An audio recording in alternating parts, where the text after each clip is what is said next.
Hello, comrades. Welcome back to the Liberation Hour. Yes, folks, it is me, Comrade Felicity, coming at you live from WRFU 104.5 Radio Free Urbana. Yes, folks, it is Wednesday, December 17th, 2025, and we are back here in the studio. Folks, it is so good to be back here again tonight. I have some interesting news stories for us to listen to. I've got a fun segment on Charlie Kirk, the death of Charlie Kirk, what we can learn from it, and why we need to continue to fight fascism and fight the Nazis. And so, folks, this is now the time for the top of the hour disclaimer. WRFU is an open forum for the Urbana-Champaign online community. Views expressed are those of the speakers and are not meant to represent WRFU UCIMC. Okay, folks. Welcome back to the Liberation Hour. Today we have some real interesting news to talk about.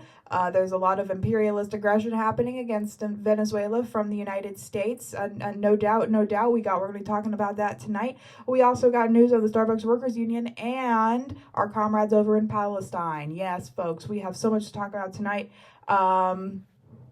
With that being said, folks, happy holidays. Next week, it is Christmas. Woo! If you celebrate Christmas, Merry Christmas. If you don't, happy holidays. Happy Hanukkah.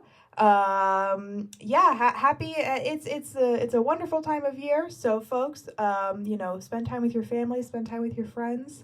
I know I will certainly be sleeping as much as I possibly can now that we are on break. Woo!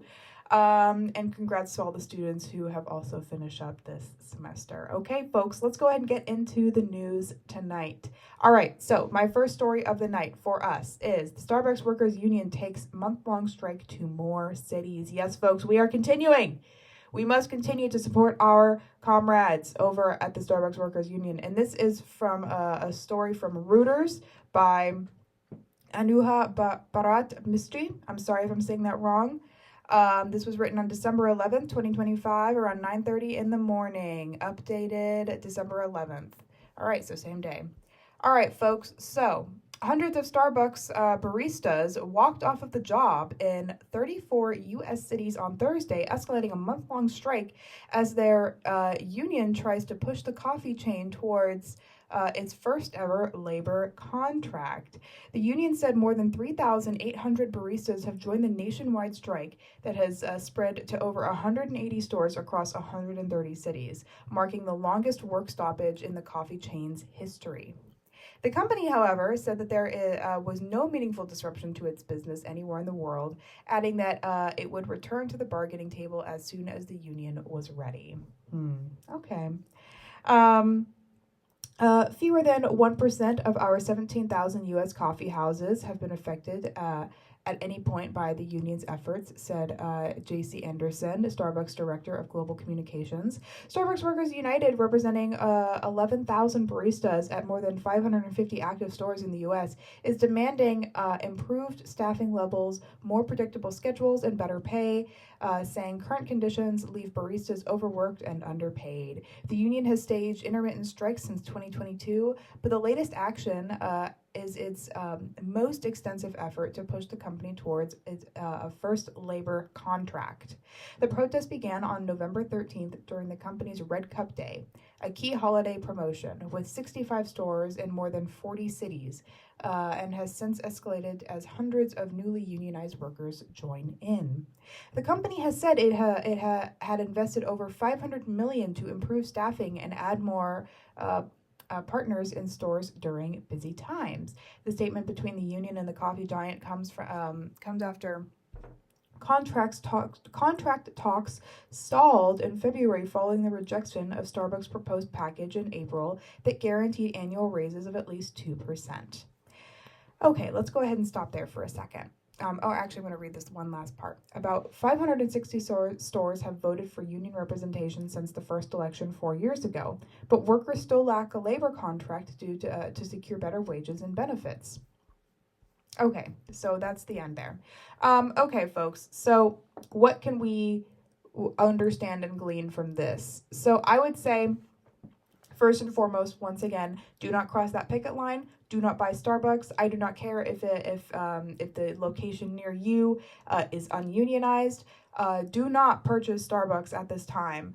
In fact, I would say abstain from purchasing Starbucks as much as you can, as they still support Israel. They are not pulling out any business from Israel, who is currently committing genocide against the Palestinians.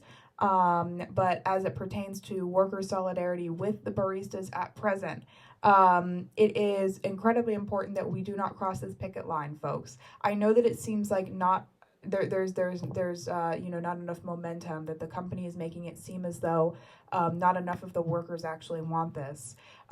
We have to understand that the company also, first of all, companies lie, and second, just because right now most of their stores are not unionized does not actually mean that labor practice, like bad labor practices and exploitative labor practices, aren't happening. In fact, we know that they're happening.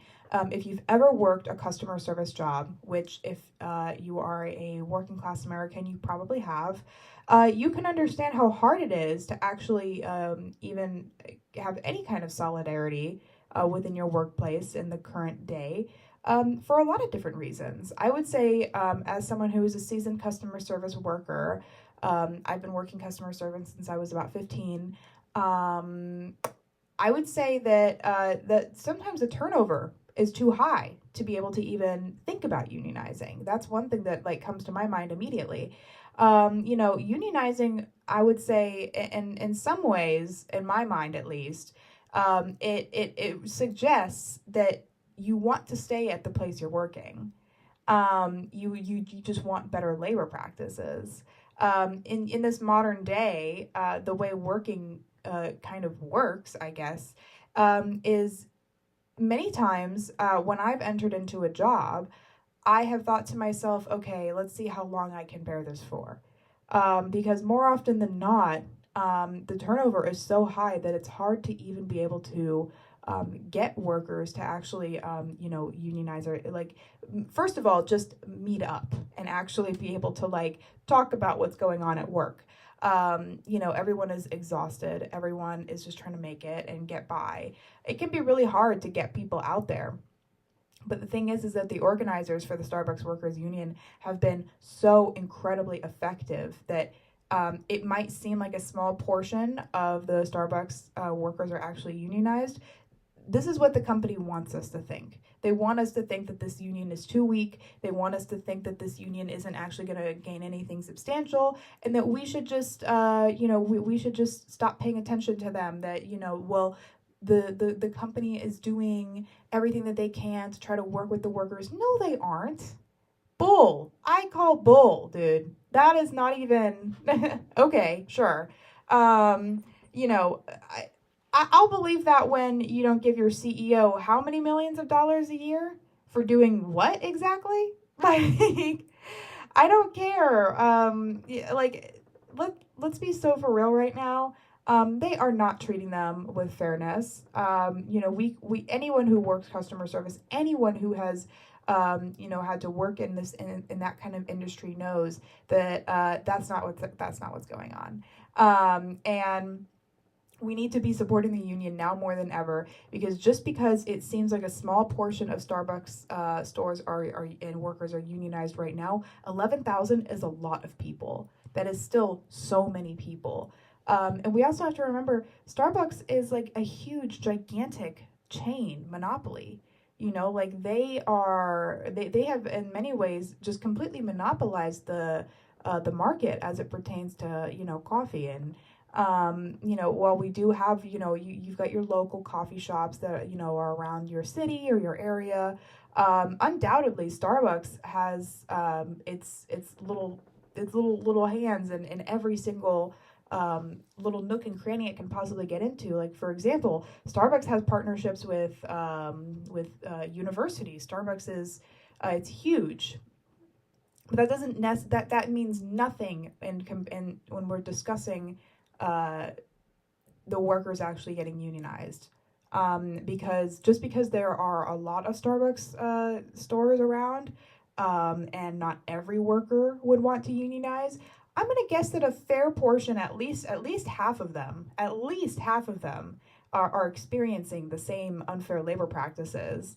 And I could only imagine how many of them who have quit because of those unfair labor practices would have gladly joined the union if it had been a possibility for them. So, I mean, let's, continue to support the strike, continue to not cross the picket line, and do not believe what this stupid company is saying about how they are, they're doing everything within their power. They're putting money towards better labor practices. No, they aren't. You're still paying your baristas minimum wage, and your CEO is making millions of dollars a year for doing absolutely nothing. So, okay, moving on. Trump aide Stephen Miller, also known as the Antichrist, suggests Venezuelan oil belongs to the United States. White House Deputy Chief of Staff says the U.S., quote, created the oil industry in Venezuela as tensions intensify with Caracas. So this is from Al Jazeera. This is written by the Al Jazeera staff, 17th of December, 2025.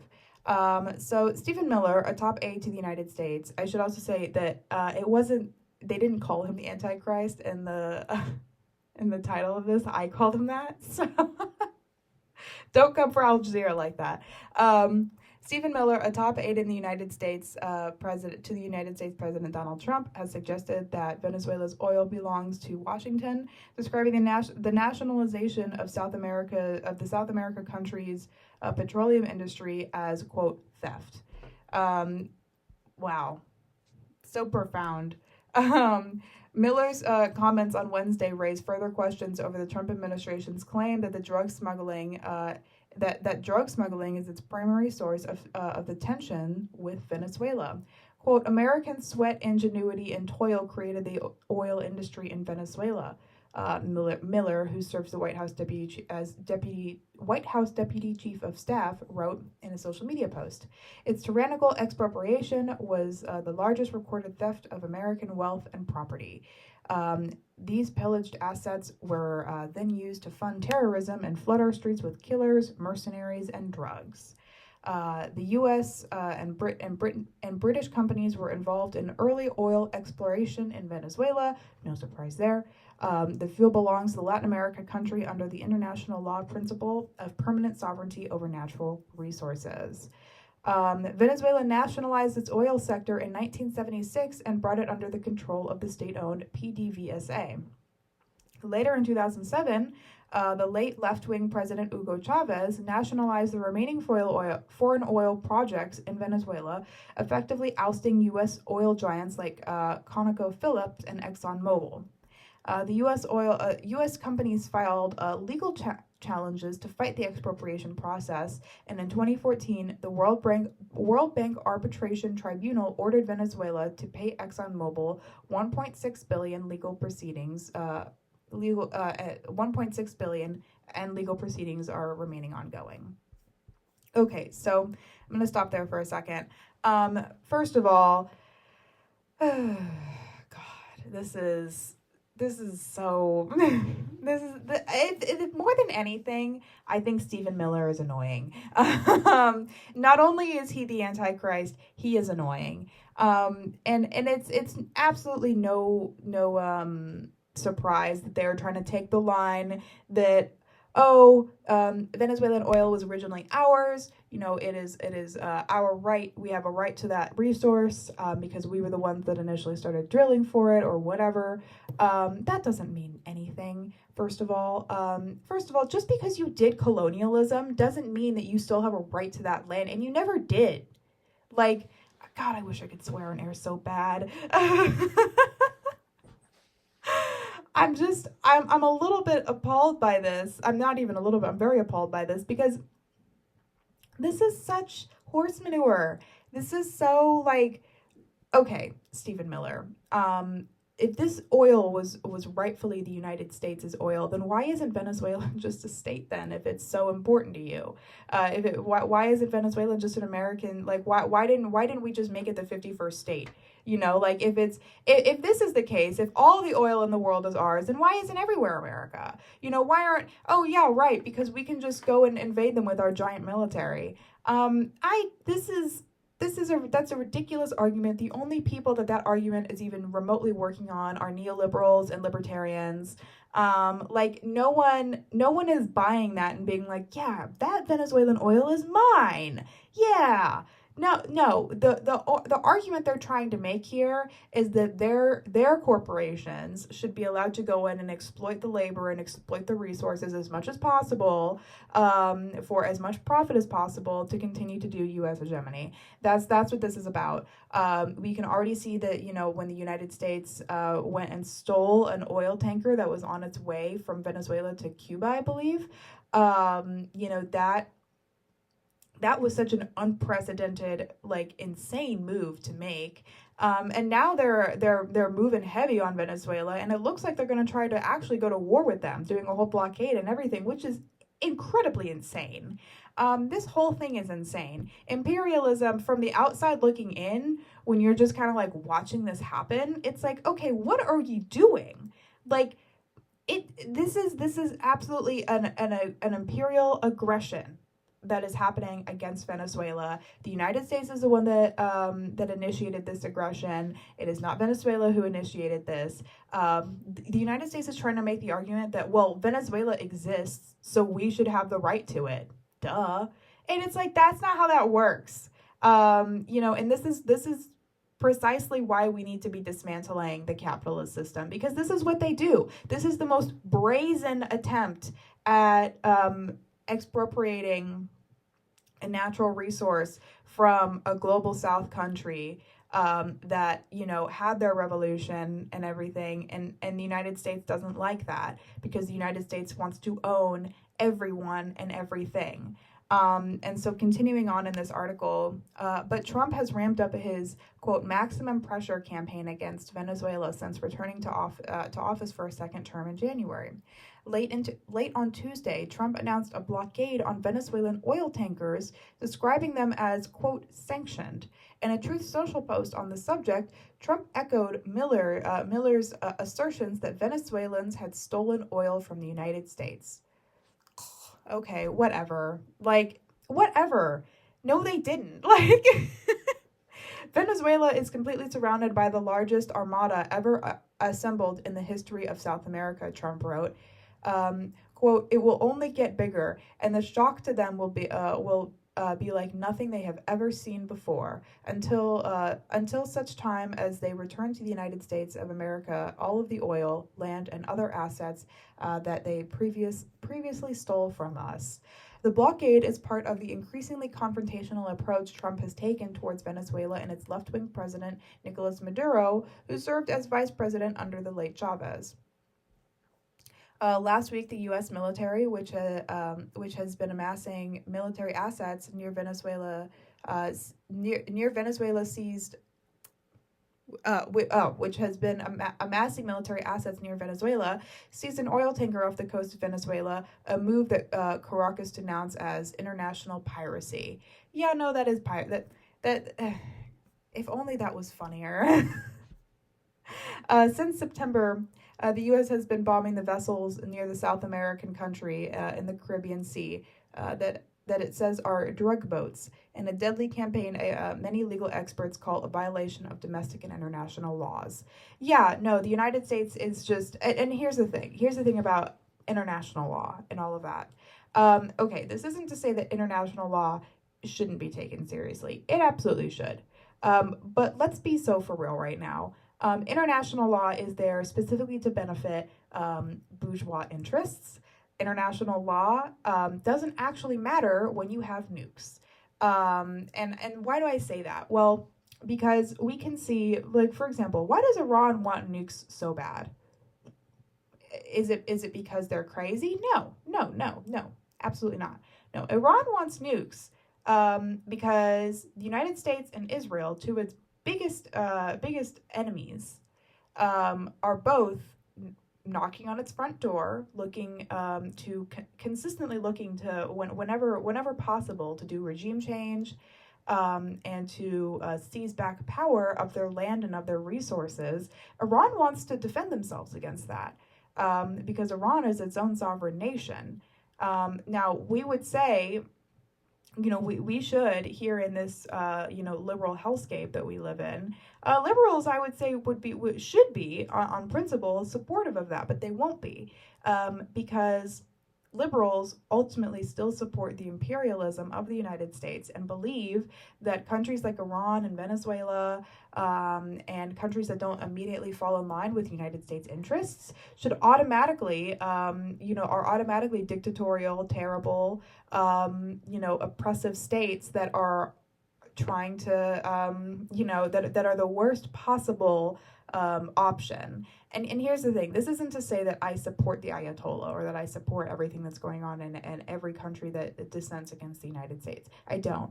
But what I am saying is that these countries still deserve self-determination, and they will never get that under capitalism. None of us will, because capitalism requires that that it continues to expand and take over everyone and everything. And so when we hear aides like Stephen Miller and people in the Trump administration saying all these things about, like, well, it is our oil, it is our land. That's just imperialist aggression at its core. That is literally imperialist aggression. There is no other way to characterize this, because it's not actually our land. It's not actually our resources.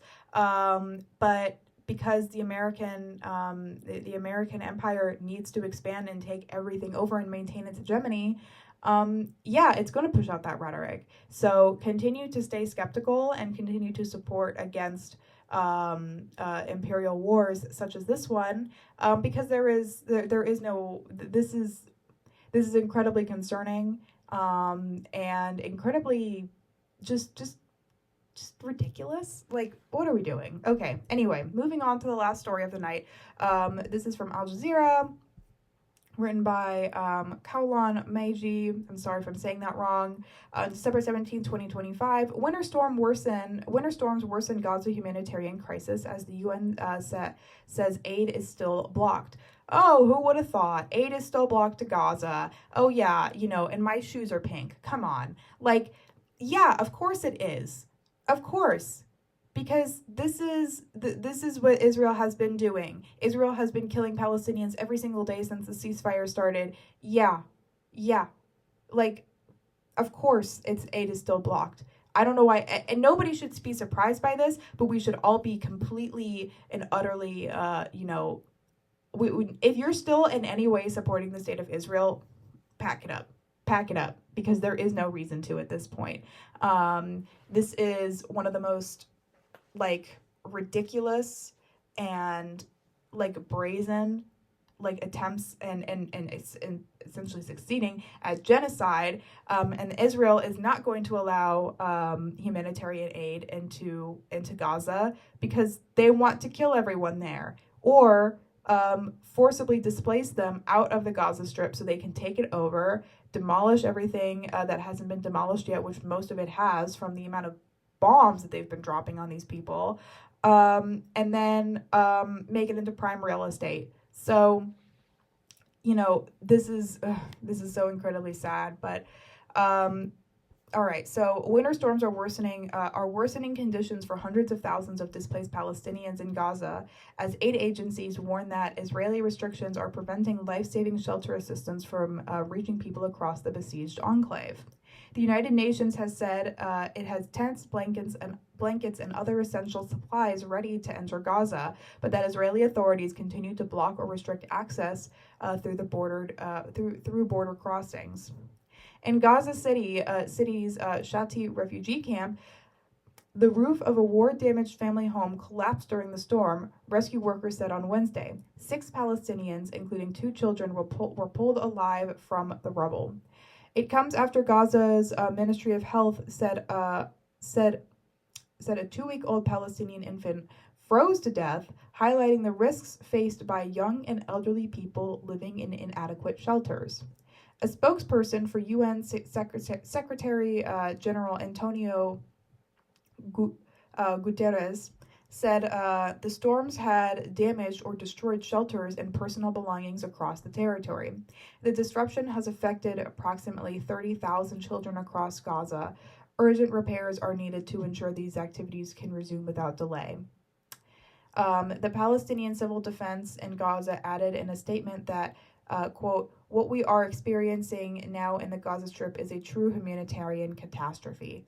And you know what? I would call it even worse. I would call it genocide. This is genocide. Like, the fact that they won't allow, that they're allowing aid to trickle in, not even actually like flow in, but just trickle, and are still continuing to murder Palestinians directly and indirectly through not allowing aid, and so not allowing food or resources to go in, and so infants are dying of exposure and families are freezing to death. That's more of an indirect cause, but then you also have bombings and shootings and just the murder, like the systematic, complete and utter destruction of these people's lives. And I've said it before and I'll say it again. Israel is a settler colonial apartheid state, and they will not stop until we force them to stop. Point blank. They will not stop until we force them to stop. Because Israel, it is an arm of the West. And I should make this clear. Israel does not control the United States. The United States controls Israel. I've been seeing so many, so I'm about to play for you guys my segment that I did with Comrade Markus on Charlie Kirk. And there's been a lot of conspiracies going around that whenever something happens, people immediately are like, oh, it's Israel. And I'm not saying that Israel does not have sophisticated intelligence. Obviously, Mossad exists, or that they have not been involved in things like that. What I am saying is that, Israel, we can see the crimes that they are currently doing.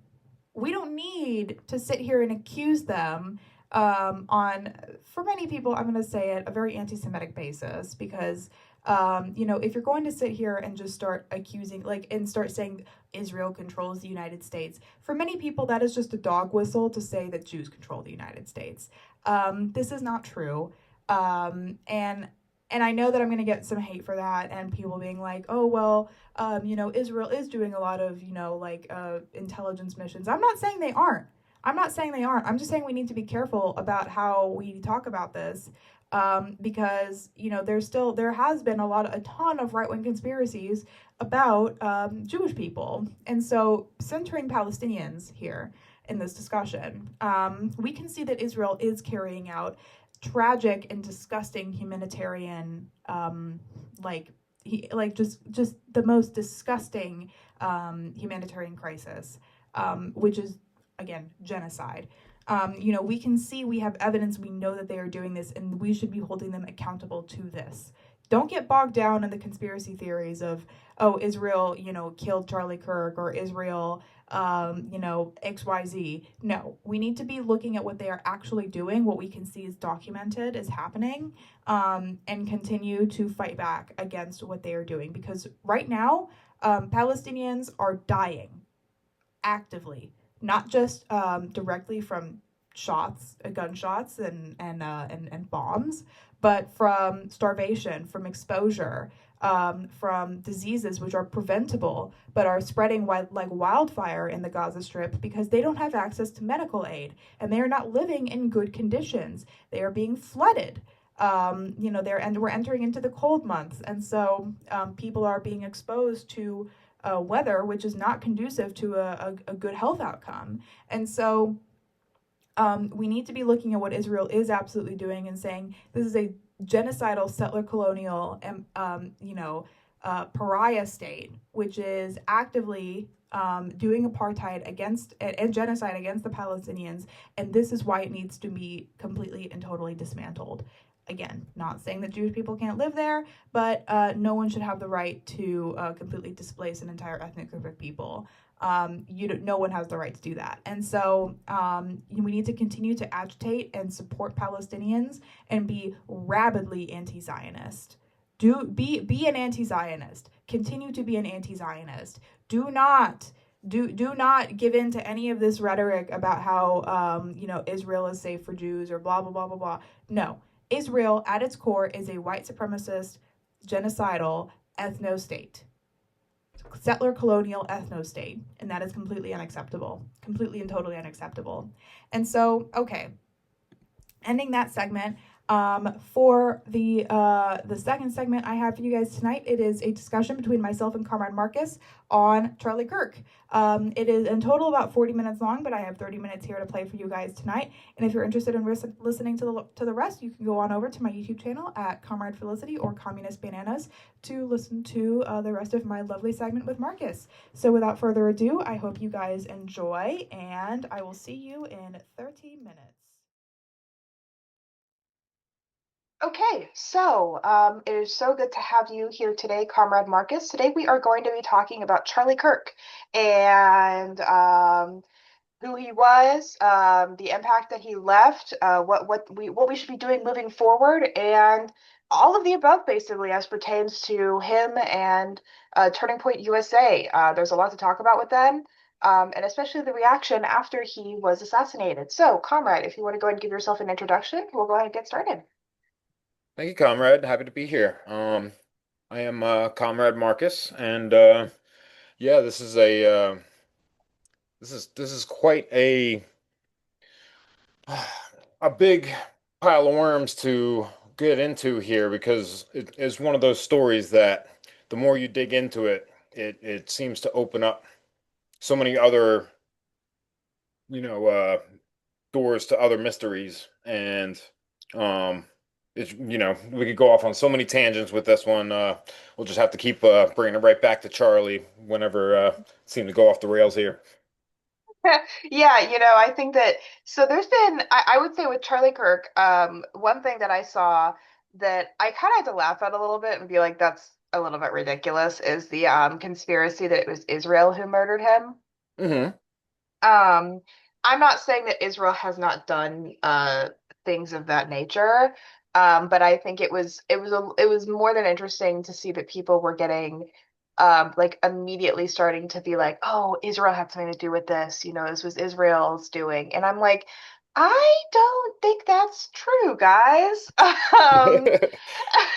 Well, that's the one of the crazy things about this is there really is you know if we had no information about who the shooter actually was, like there are many people who I could see possibly being motivated to do something like this. And you know, uh, none of those are the narrative that this administration is pushing.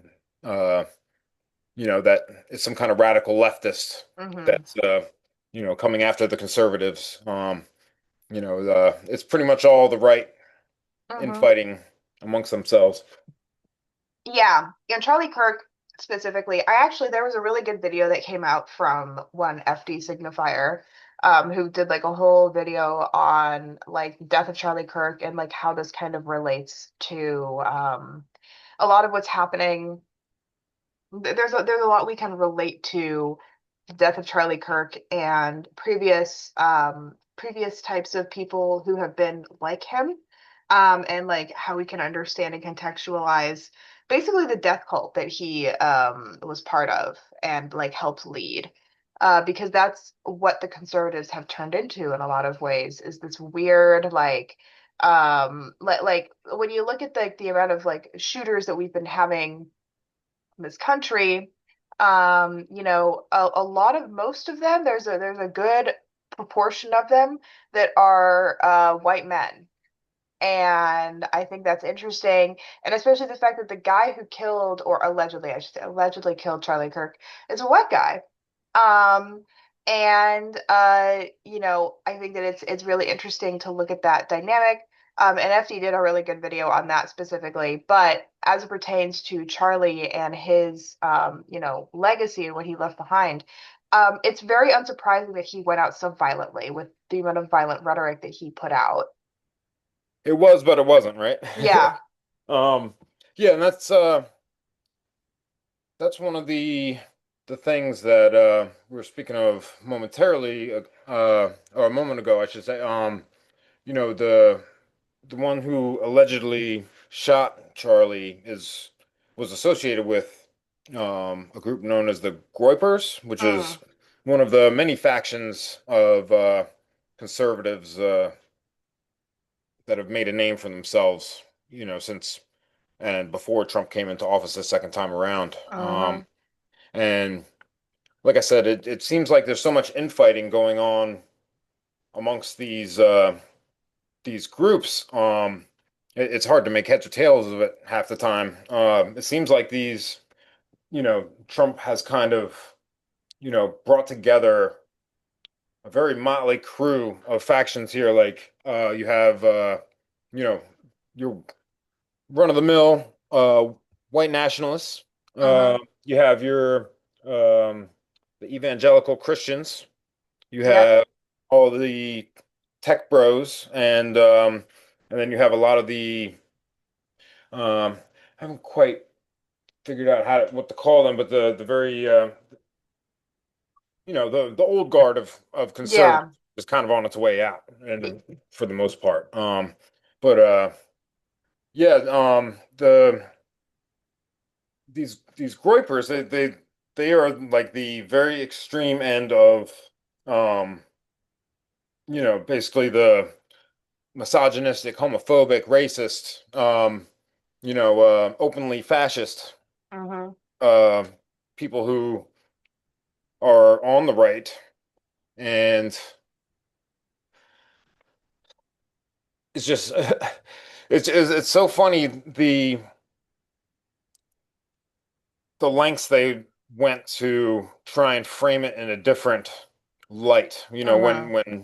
When the news first hit, you know, the markings on the bullet casings, and Right. I don't know, it's just fascinating to me that it seems like, oh, now that these guys have more or less gotten everything they set out to achieve, now Uh-huh. they're turning uh, their aggression towards each other, and they're not eating each other as fast as I'd hoped, but you know, we'll see what comes in the days that follow. Yeah, and I think what I find the most what I find the most interesting about the aftermath of this Charlie Kirk assassination and how people are taking it is there has been like I think a huge shift in the perception of his death. I would say that presently Erica Kirk is going on this whole book tour situation as he was writing a book and um she there's this whole thing. Candace Owens. Oh yeah, yeah, Yeah. that'll lead into the whole Israel conspiracy as well. Yep, yep. And she is, a raging anti-Semite. And she has been pushing endlessly these conspiracies that of what actually happened with Charlie Kirk. And I'm no supporter of Candace Owens in any way at all. Obviously she's a fascist. I think that she's very funny though, because this is hilarious. Like watching her, it is some of the most delusional thinking I think I've ever seen. But I've watched these segments of her trying to piece together. It's just horrific half the time. Like she'll go live and she'll watch these segments of Eric, like this last time she was watching these segments of Erica Kirk talking about how she was upset that people were making up rumors and things of that sort around Charlie's death. And she was in it, and there's this recording of Erica going, "Stop." And it's just she looks insane. And and Candace responds and she's like, oh, I don't know what to say to this. And blah, blah, blah. Basically just, trying to talk her way around it. And I'm just watching this whole thing and I'm like, you guys are insane. Like, this is, you got two interesting ends of the spectrum. You've got Erica Kirk, who is, arguably probably more right wing than her husband even was. I think I And would agree with that. yeah, and is, this she's been pushing and pushing and pushing. She took over his show. She's promoting his book. Like she has hit the ground running with this marketing campaign around Charlie.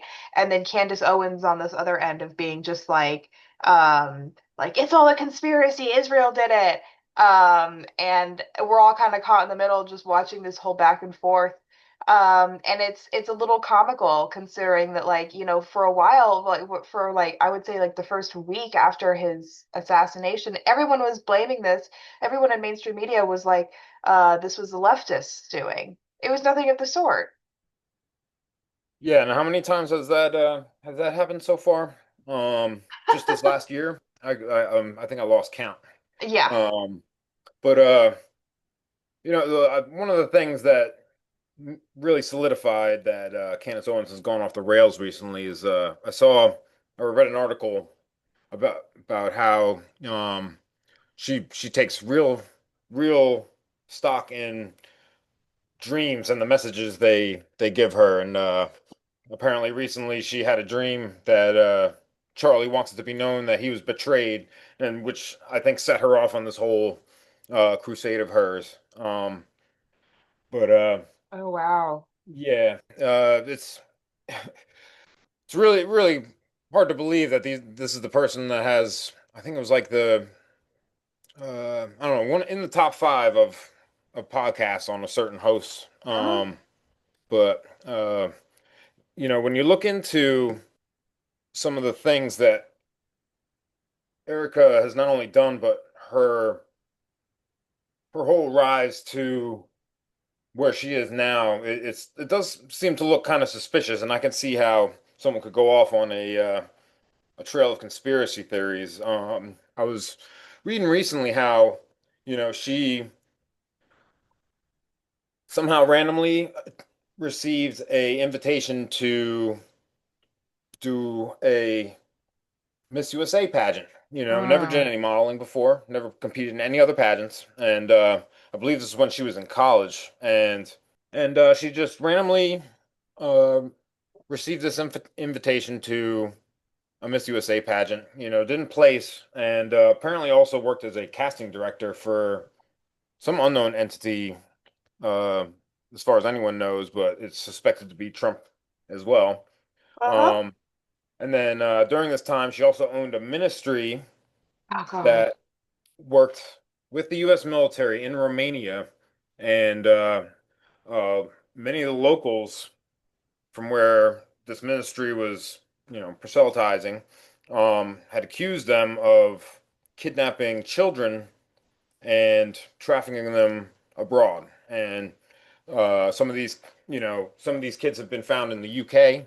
They've been found in Israel, and there was evidence that they were shipped off to certain private islands that they don't know the name of. And then, Uh, yeah, um, and after all this, she was at one of the opening events for a TPUSA office. I think it was in Arizona, and she was introduced to Charlie, and again, some unknown acquaintance suggested he hire her on, and so he scheduled an interview, and at the interview, it apparently became a date, and she said, "You're not going to be my boss. You're going to be my boyfriend." And I don't know. This seems a little guided, a little heavy-handed. this is, yeah, interesting. Mhm. And yeah, now she's the CEO of TPUSA, just like that. Yeah, and here's the thing. If there is some kind of conspiracy, which I mean, it's anyone's guess at this point. It's a toss-up. Hmm. It is a conspiracy. It isn't a conspiracy. We don't know. I have not seen any evidence thus far, although I, again, would not be surprised. But as it pertains to Charlie's death, I would say that and his relationship to Erica Kirk, they were both grifters at the end of the day. And Charlie, Absolutely. I always hear this like weird narrative, especially, okay, I'm gonna just go off on a, I know we have, this is gonna be a shorter segment, folks, but I need to be angry at Ezra Klein for a second. um, which I think, for the record, it is totally fine to be angry at Ezra Klein at all times. Um, but he tried, he wrote a whole, everyone knows that he wrote a piece for the New York Times about how Charlie Kirk was doing politics, quote, the right way. Um, and if you interpreted that as, in the like the actual like the right wing way, then yeah, he was a bully. He was a terrible person. He advocated for Nazi ideas and for Nazi ideology and policy. But that's obviously not what Ezra Klein was referring to. However, I just find it interesting that especially with these so-called liberals who are, so committed to democracy and the marketplace of ideas. They love conservative grifters so much. Um, and they despise anyone that's even remotely left. And so seeing this puff piece, essentially this puff piece about Charlie Kirk in the New York Times, which has been laundering a genocide for the last 2 years at this point to the American people. It was Mhm. just so incredibly like disheartening because I'm like, come on, you cannot be writing this about an actual neo-Nazi. Like, it was just so ridiculous. No, I agree 100%. That's just the whitewashing that comes after, you know, basically trying to turn Charlie Kirk into a martyr, more or less. You know, Yeah, and they kind of set up um the whole situation to be like, if you're not, you're either you wanted him dead or, you have to respect him in his death. And there's no middle ground there. yeah, and I think that, like personally, and this is not a representation of the party, this is just my personal belief on the matter. No. I do think he deserved that shit. Like I think that, if you're gonna say some bullshit like that and you're going to continue to spout off disgusting some of the most disgusting things that a person can say about other human beings, then yeah, no, I do think he deserved it. And I know that's an unpopular opinion and most people don't want to hear that. And that's fine. Because I don't think that Nazis deserve to have political platforms. And like the way he died, the only people I even feel remotely bad for in this situation are his young kids. Because that's like I just hope they haven't seen that footage because that would be traumatizing for them. But they are also rich. This is a person who sold out his soul basically to get money from the Koch brothers, so that to start up this right-wing youth Nazi group, to push this ideology. And I like kind of going back to that F.D Signifier video I was talking about, not to be a spoiler, but essentially what happens is there was actually a guy similar to Charlie Kirk back over in like the 60s who was an actual Nazi. He said the quiet part out loud and he died the same way. He was assassinated by a right winger, you know? And once again, it's not someone I feel bad for in the slightest. But there's a reason why these things happen, and it is because this is a death cult. This is, the things that he advocates for are specifically around, or he did advocate for, sorry, he's dead now. Mhm. The things that he did advocate for were actively hurting people. So it's like, yeah, And it no ended up shit. hurting him too. Yeah. Like he just it's just a poetic justice in a way. Then you can't really, you know, uh, get more on the ball than that. Yeah. I think the point you're making about the the grifting though is like this entire organization, Turning Point USA, like it's it draws in these kinds of people, like it attracts them, and those are the kinds of people that they bring on their show and then hire on to work for them. And um, it's just like a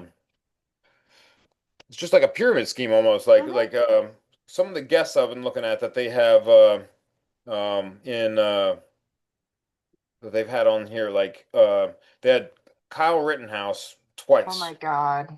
Um, they had the athlete Riley Gaines that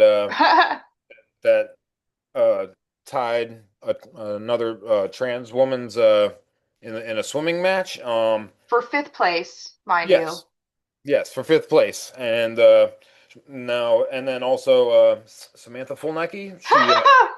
She recently submitted the a quote unquote faith-based essay that got a complete zero and she failed and then turned it into, national headlines when she made such a big deal out of it because her teacher was trans. Um, Mhm. these are the kinds of people that they are, and like I said, that they attract, and it's just it's just amazing to me that you know not only so many people just kind of eat this stuff up, but like this TPUSA along with many other media outlets and podcasters, like the whole gamut of communication media, they it's the arm of propaganda, not necessarily for the administration, but for, I guess, the MAGA movement, if you want to call it that. Mhm. And it's sometimes it's maddening in its insanity, but it's also startling how effective this has been. Like if you look at it over the course of, I guess, the last I don't know, 15, 20 years now. Yeah.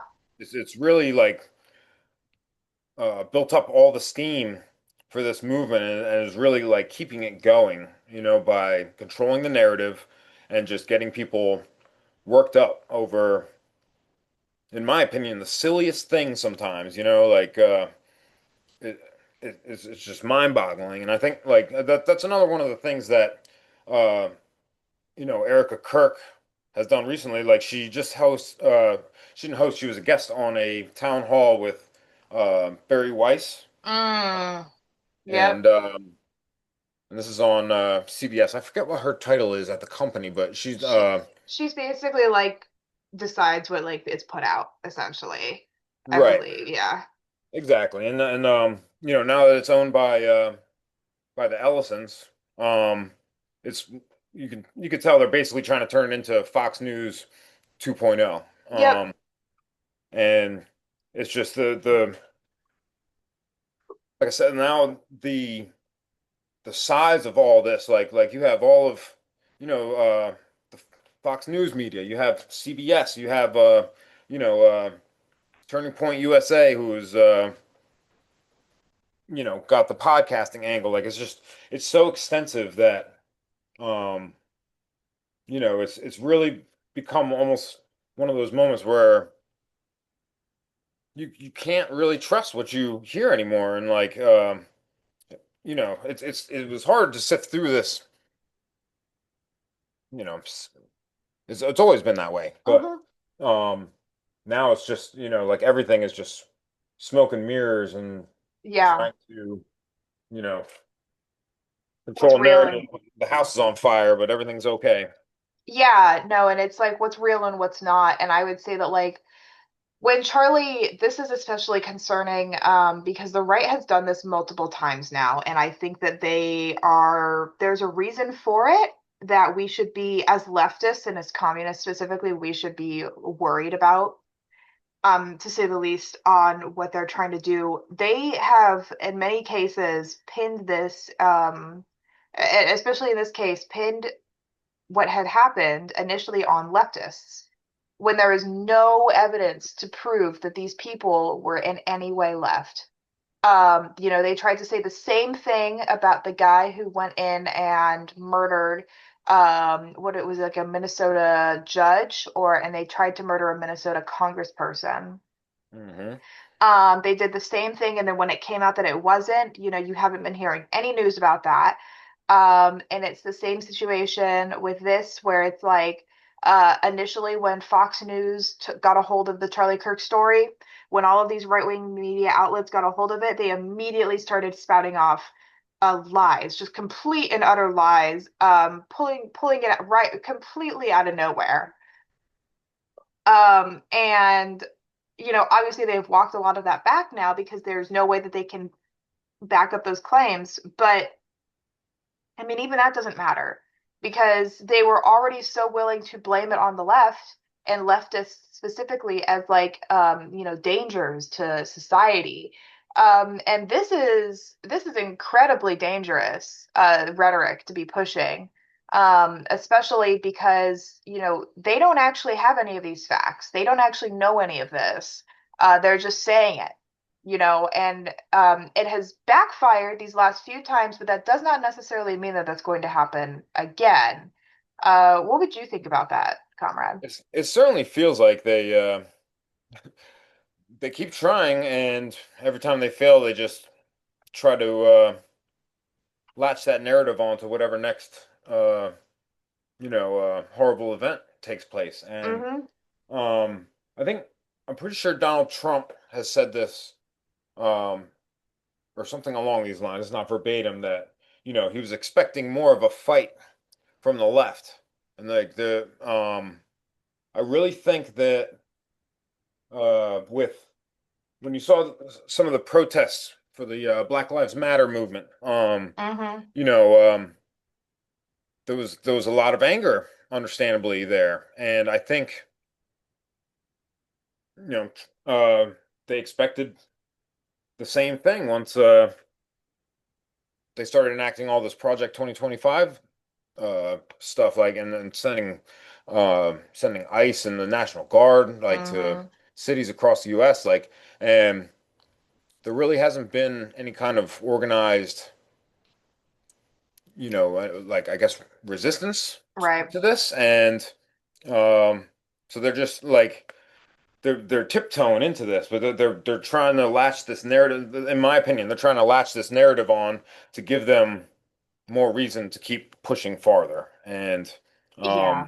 it's it's scary, and it's also sad sometimes, to think that like Americans have really become that kind of, I guess, I think complacent would be a good Yeah. word, um, in what we have, and like the not just things, but like the power we have, as Yeah. as a unified force in a way, like everyone's so concerned with their own daily lives that um yeah, there's Hmm. whatever's No. happening down the road is not my concern. And I totally understand what you're saying there, comrade. I think that like I feel similarly where it's hard to see that people aren't getting as out and loud about these things as I wish that people were. And at the same time, it's understandable because people are just trying to survive. And when I see, Fox News and the Trump administration and everyone trying to pin what happened to Charlie on leftists and the left, I'm like, okay, first of all, like I don't really think that there isn't any left group right now who has access to weapons like that who is organized enough to even be able to do that. So like that's just patently ridiculous. And second, even if there was, leftist groups don't believe, at least I would say at large, I can't speak for anarchist groups, but I would say that like in most communist circles, um, it is pretty frowned upon to do spontaneity or to do vigilante justice. Absolutely. This is not at all something that we endorse. Like I understand why people, for example, were so up in arms, when it came to like, Luigi Mangione stuff and him allegedly killing Brian Thompson, the Hmm. healthcare CEO, and people were happy about that in a lot of ways because, they've been screwed over by the healthcare industry for so long. But that's not something that we are like, we need more of this, because ultimately this is not an organized effort. This is not actually supporting a bigger working class movement. This is a one-off situation. I agree 100%. It's because, things like that, I think we should look at them in more of a light of, you know, okay, this is the symptom of the system we have. Like Hmm. this person has gotten so fed up and so angry with, you know, I I could go on for days listing the things, but like especially the you know, obviously the medical care in this country. It just drove him, or whoever committed this act, to, you know, go out and shoot somebody. That's how frustrated, and um I think that's not something necessarily to be celebrated, but it's something that shows how bad things have really gotten here.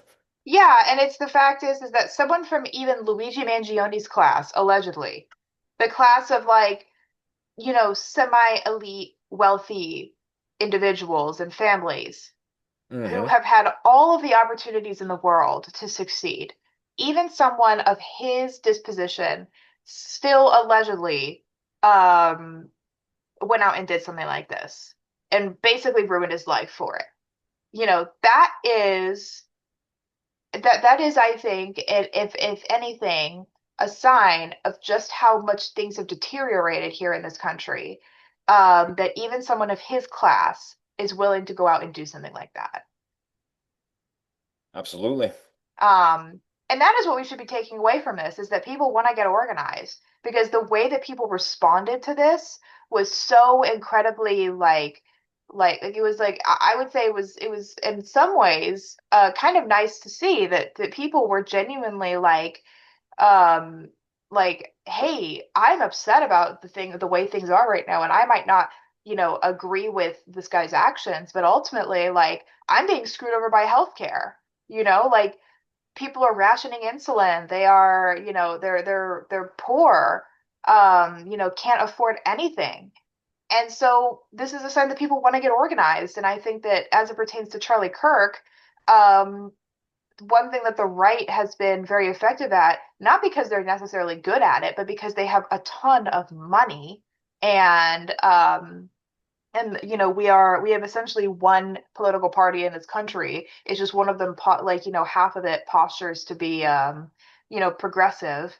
Hmm. I would say that people they were able to bring more people in to that organization because people are fed up, they're tired, they want to see an actual change, and the Democrats and any and the significant quote unquote left groups in this country have failed them. That's right. They like with the narrative that Charlie Kirk um really liked to push, like really it it it really inspired like so much hate and so much derision that it is almost like the opposite end of the spectrum from what you were just describing there because uh, I think but it's two sides of the same coin, if I might use two metaphors in a row there. Yeah.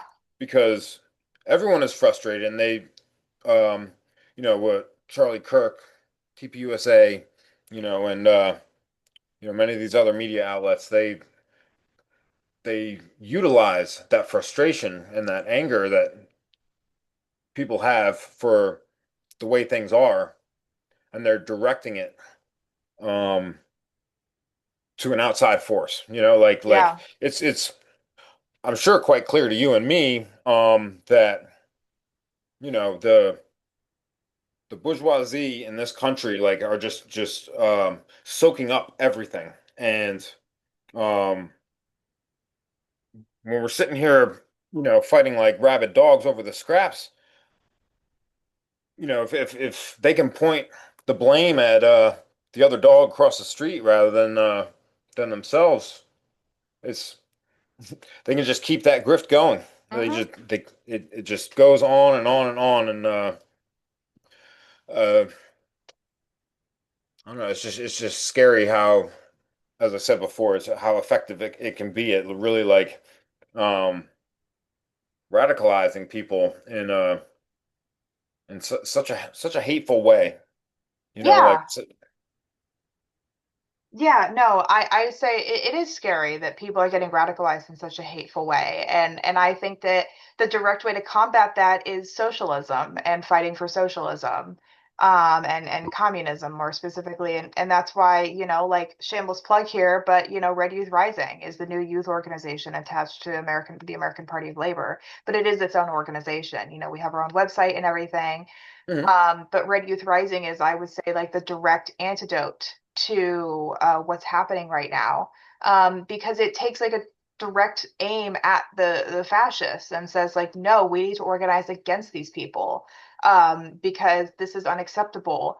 And TPUSA, they have money, they have numbers, but ultimately they are grifters, and they have a self-destructive ideology that is going to bring people no material gains, and is ultimately going to divide people even further and leave them at a worse place than when they started off. And so Red Youth Rising is there to combat it. And there are other youth movements, socialist youth movements, but I would say RYR, we're specifically one that is anti-revisionist and has a direct focus on, revolutionary activity.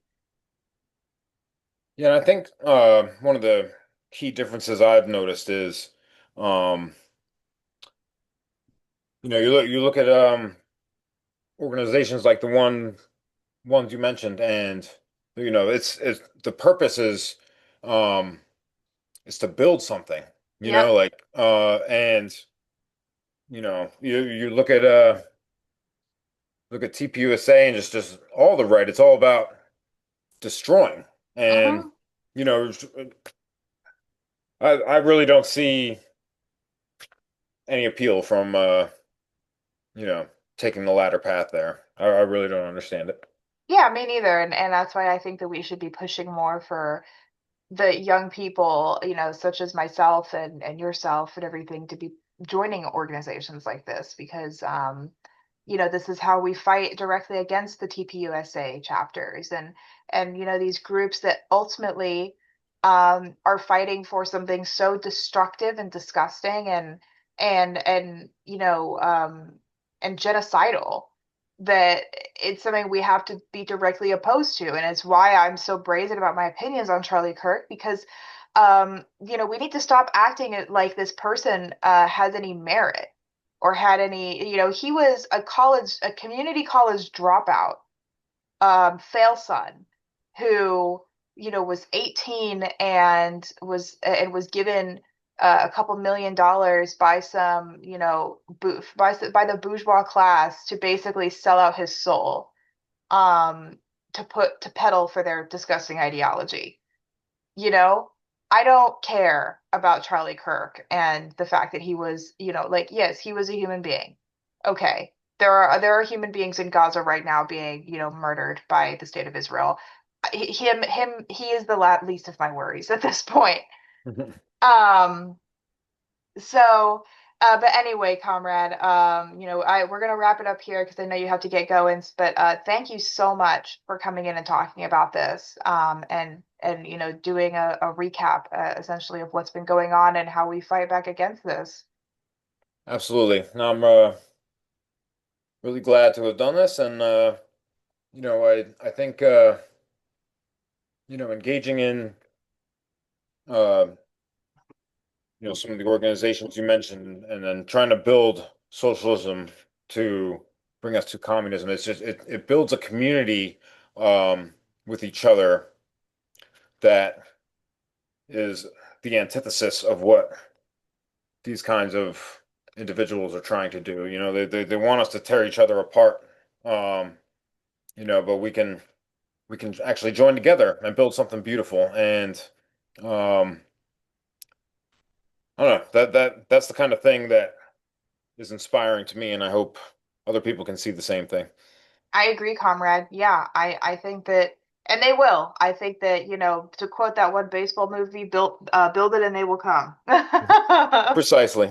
Precisely. Well, all right, awesome. I'm gonna go ahead.